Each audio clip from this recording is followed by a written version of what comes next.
Hello everyone, online class में फिर से आपका स्वागत है। आज हम चैप्टर 2 का विविध अभ्यास कर रहे हैं, तो चलिए शुरू करते हैं। फर्स्ट क्वेश्चन है हमारे पास 3 - y अपॉन y + 5 = 5/7। ऐसे क्वेश्चन आप बहुत बार कर चुके, आपको पता है, अब तो बहुत इजी लगने लगा होगा आपको। क्रॉस मल्टीप्लिकेशन कर देना है। 7 3 - y = 5 y + 5। 7 की गुणा करेंगे, 7 × 21 - 7y = 5y + 5 × 25। तरीका वही रहेगा, y वाले एक तरफ, संख्या एक तरफ। इधर 7y माइनस का है, 5y इधर आके माइनस का हो जाएगा। उधर 25 प्लस का है, 21 उधर जाके माइनस का हो जाएगा। ये जुड़ जाएगा, 7 और 5 12y बराबर घट के आ जाएगा 4, यानी y बराबर आ जाएगा -4/12। कटता है तो काट दो, यानी y का मान आ गया -1/3। चलते हैं नेक्स्ट क्वेश्चन पे, क्वेश्चन नंबर 2। ये हो गया हमारा -4x + 3 अपॉन 2x + 6 = 3। इसकी इधर गुणा हो जाएगी, माइनस के 4x + 3 बराबर 3 की गुणा 2x + 6, तो -4x + 3 बराबर 3 दूनी 6x + 3 × 18। काम वही, x वाले एक तरफ, संख्या एक तरफ। -4x - 6x बराबर 18 - 3। चिन्हों का विशेष तौर पे ध्यान रखेंगे। ये प्लस का है, इधर आके ये वाला हिस्सा माइनस का होगा। अधिकतर बच्चे क्या गलती करते हैं, इसको प्लस में कर देते हैं। जिस संख्या को आप बराबर के इधर उधर ले जाओगे उसी का ही चिन्ह बदलेगा। ये जुड़ के हो गया -10x बराबर, ये 18 में से 3 घटा दोगे 15 आ जाएगा, यानी x बराबर -15/10। कटता है तो काट दो, यानी x बराबर आ गया -3/2। नेक्स्ट क्वेश्चन पे चलते हैं, question number 3। y minus bracket में है 5 - 3y बटे 3y माइनस ब्रैकेट में है 7 - 2y बराबर है 1/2। देखो आपको क्या करना है, सबसे पहले इसे थोड़ा सा इजी बना लो। कैसे बनेगा, ब्रैकेट खोल लो तो ये हो जाएगा हमारा y। जब हम ब्रैकेट खोलेंगे, क्योंकि ब्रैकेट के बाहर देखिए माइनस का साइन है, तो अंदर के चिन्ह बदल जाएंगे। 5 माइनस का हो जाएगा, लेकिन 3y प्लस का। नीचे 7 माइनस का हो जाएगा, लेकिन 2y प्लस का, बराबर 1/2। y और 3y जुड़ के हो गया 4y - 5 बटे 3y 2y 5y - 7 बराबर 1/2। क्रॉस मल्टीप्लिकेशन कर देंगे, 2 की इधर 4y - 5 बराबर 1 की इधर 5y - 7। 2 की गुणा कर दो, 2 चौक 8y - 10 बराबर 5y - 7। y वाले एक तरफ, संख्या एक तरफ। 5y इधर आके माइनस का, 10 उधर जाके प्लस का। 8y में से 5y घटाओगे, 3y बराबर 3, यानी y बराबर 3/3। तो कट के y का मान आ गया 1। आप जब भी क्वेश्चन को करें, आप कुछ क्वेश्चन ऐसे बच्चे क्या करते हैं, क्वेश्चन करा, केवल क्वेश्चन की शक्ल देखी और कहा जी होनेगा नहीं। बेटा जब तक ट्राई नहीं करोगे तब तक कैसे होगा। ये जो क्वेश्चन मैंने कराए हैं, इनकी भी जब आप 2-1 बार प्रैक्टिस करोगे आपको बहुत इजी लगने लगेगा। तो बिना करे कुछ नहीं होता। अगर आपको लगे कि आपने एक्सरसाइज कंप्लीट कर ली है, तो इसके एग्जाम्पल ट्राई करें। नए क्वेश्चन मिलेंगे तो नए क्वेश्चन करने में जब आप किसी क्वेश्चन को कर लोगे तो आपको लगेगा हाँ जी क्वेश्चन हमें आ गया है। नोट करेंगे अगले क्वेश्चन पे। अगले क्वेश्चन जो 3-4 क्वेश्चन है वो स्टेटमेंट वाले हैं। मैंने आपको बताया था स्टेटमेंट वाले क्वेश्चनों को बड़े ध्यान से करना, स्टेटमेंट पढ़ के अच्छी तरह समझ के फिर करना। इसने कहा 2 अंकों की एक संख्या में धाई का अंक इकाई के अंक से 2 गुना है। ऐसे सवाल में पहले लिखना पड़ता है, माना इकाई का अंक बराबर x, धाई का अंक, बुक वाले ने कहा इकाई का अंक धाई के अंक का दुगना है। तो अगर इकाई का अंक हमने x मान लिया तो धाई का अंक हो जाएगा इसका दुगना, यानी कि 2x। फिर क्या कह रहा है, फिर कह रहा है दो अंकों की एक संख्या में धाई का अंक इकाई के अंक से 2 गुना है, अतः संख्या। इससे पहले भी मैंने आपको बताया था, जब भी 2 अंकों वाला कोई सवाल आता है तो हम धाई के अंक को 10 से गुणा करके उसमें इकाई का अंक जोड़ देते हैं। धाई के अंक को 10 से गुणा करके उसमें इकाई का अंक जोड़ देते हैं। तो 20x प्लस x यानी 21x हो गया। ये होगी हमारे पास संख्या। फिर इसने कहा कि अंक बदलने पर, अंक बदलने पर संख्या। अब अंक बदलने का क्या मतलब है? अंक बदलने का मतलब है इकाई की जगह धाई कर दो और धाई की जगह इकाई कर दो, यानी ये x पहले हो जाएगा, 2x बाद में आ जाएगा।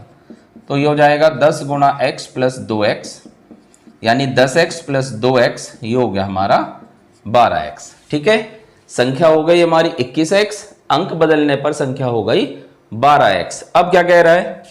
यदि अंकों को परस्पर बदलने पर प्राप्त संख्या में 15 जोड़ दिया जाए तो नई संख्या मूल संख्या की 3/7 हो जाएगी, अकॉर्डिंग द क्वेश्चन।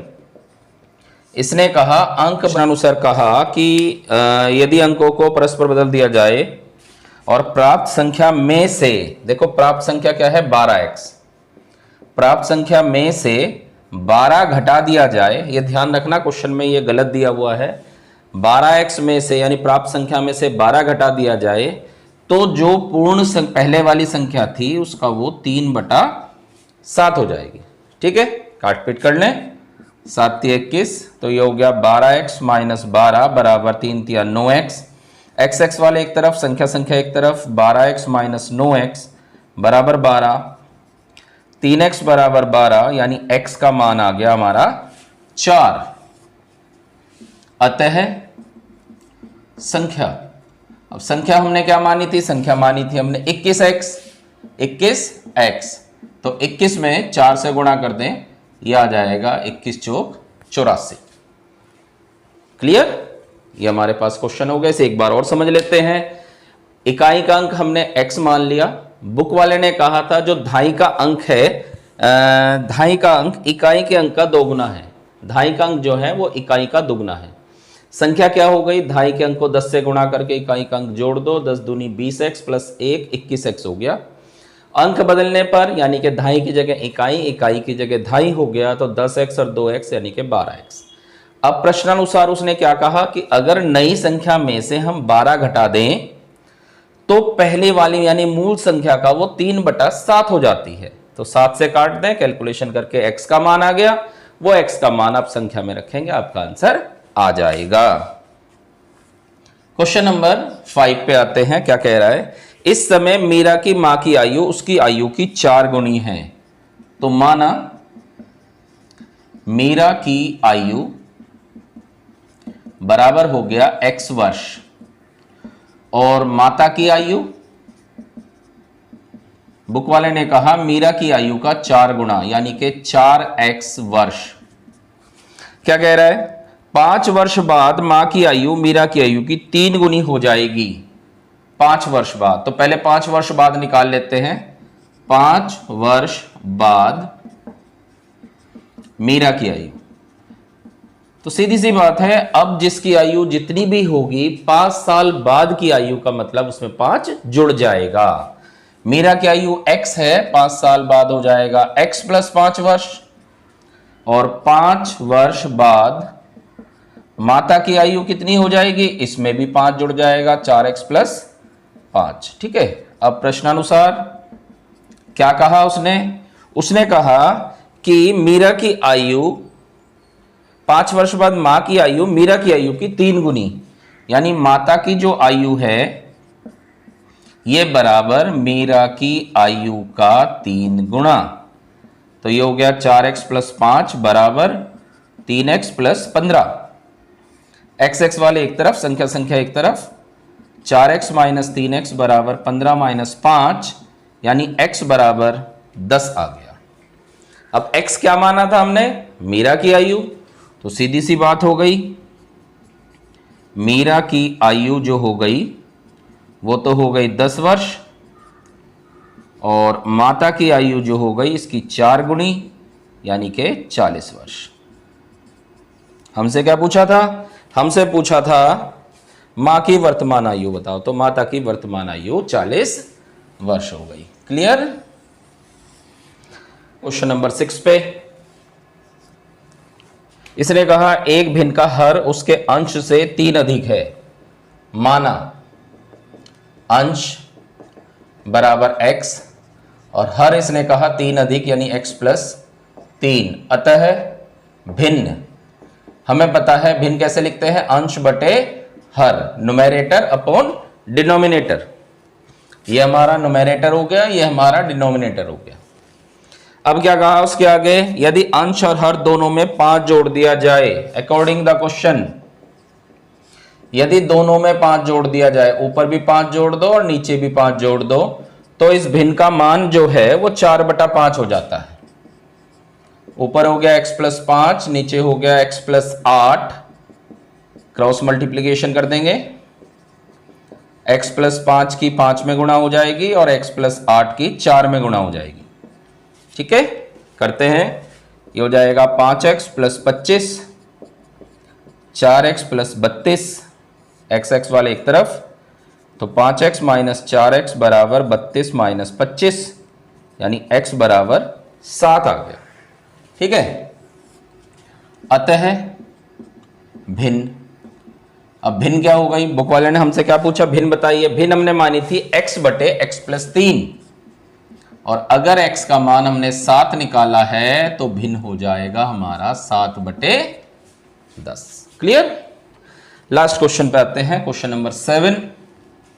दो कारें एक स्थान से एक साथ विपरीत दिशाओं में चलते हैं। ठीक है, यदि पहली कार की औसत चाल दूसरी कार की औसत चाल से 5 किलोमीटर प्रति घंटा अधिक हुई, तो माना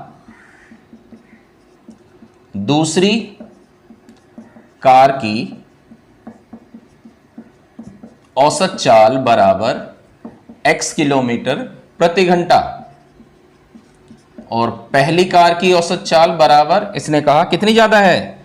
5 किलोमीटर प्रति घंटा ज्यादा है। ठीक है, चलो जी, है हुआ क्या? देखो यहां एक गंतव्य स्थान था, एक कार इधर चली गई और एक कार इधर चली गई, ऐसे है, विपरीत दिशाओं में चली गई। क्या कहा? चलने के बाद एक दूसरे से 425 किलोमीटर दूर हो तो प्रत्येक कार की चाल बताइए। यानी मान लो एक कार यहां आ गई, दूसरी यहां आ गई। ठीक है, और ये एक दूसरे से इनके बीच की दूरी 425 किलोमीटर हो गई।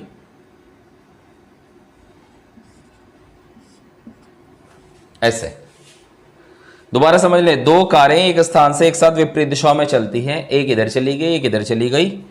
पहली कार की औसत चाल दूसरी कार की औसत चाल से 5 किलोमीटर प्रति घंटा अधिक हो। एक की चाल हमने x मान ली, दूसरे की x प्लस 5 मान ली, तथा चलने के बाद एक दूसरे से 425 किलोमीटर दूर हो तो बताइए प्रत्येक कार की चाल कितनी है। तो हमने ये कार की औसत चाल है x किलोमीटर प्रति घंटा, दूसरे कार की चाल हमने x मान ली, पहली कार की चाल उससे 5 किलोमीटर प्रति घंटा अधिक है। ठीक है, ये यहां से इधर आ गई, ये यहां से इधर आ गई। इसमें एक पॉइंट छुटा हुआ है, 5 घंटे बाद, 5 घंटे बाद, यानी 5 घंटे बाद ये इधर आ गई, 5 घंटे बाद ये इधर चली गई। तो पहली कार द्वारा 5 घंटे में चली दूरी, एक फार्मूला हमने पढ़ा था, चाल बराबर दूरी बटे समय, ये पढ़ा था हमने कभी। तो अगर हमें दूरी निकालनी है तो हम समय की चाल में गुणा कर देंगे। यहां दूरी निकालनी है, समय कितना है? 5 घंटे, और पहली कार की चाल कितनी है? x प्लस 5, इतने किलोमीटर हो गया। ऐसे ही दूसरी कार द्वारा 5 घंटे में चली दूरी, उसकी चाल कितनी थी? x। प्रश्नानुसार कुल दूरी बराबर है 425 किलोमीटर, यानी आप इन्हें जोड़ देंगे, प्लस 5x बराबर 425। ठीक है, ध्यान रखेंगे, ये हमारे पास क्वेश्चन, गुणा कर देंगे इसे, ये हो गया 5x प्लस 25 प्लस 5x बराबर 425, संख्या एक तरफ, 5 और 5 10x, बराबर 425 माइनस 25 यानी 10x बराबर 400। तो x बराबर 40 आ गया। और हमने x क्या माना था? दूसरे कार की चाल, दूसरी कार की चाल। तो ये तो हो गई हमारी 40 किलोमीटर प्रति घंटा। और पहली कार की चाल अगर निकालेंगे,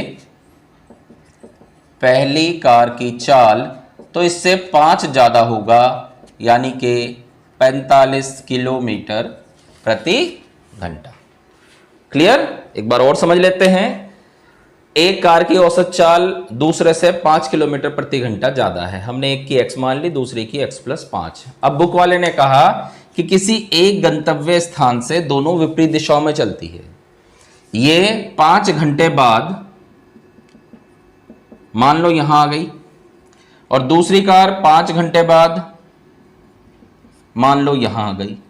अब यहां से यहां तक की दूरी बुक वाले ने 425 किलोमीटर दे रखा है। तो हमने लिखा पहले कार द्वारा 5 घंटे में चली दूरी, दूरी बराबर चाल गुणा समय होता है। ऐसे ही दूसरे कार की भी निकाल ली, दोनों का टोटल हो गया 425। कैलकुलेशन करेंगे, x का मान आ जाएगा, एक कार की चाल आ गई 40, दूसरे की उससे 5 किलोमीटर प्रति घंटा अधिक है। आई होप एक्सरसाइज आपकी समझ में आ गई। चैप्टर हमारा पूरा फिनिश हो गया है। आप इसे बड़े ध्यान से करेंगे कि क्वेश्चन करेंगे, ठीक है। फिर अगर इन क्वेश्चनों को अच्छी तरह समझ लोगे तो आगे के क्वेश्चनों को करने में, कैलकुलेशन करने में आपको दिक्कत नहीं होगी, ठीक है। क्लियर? Thank you.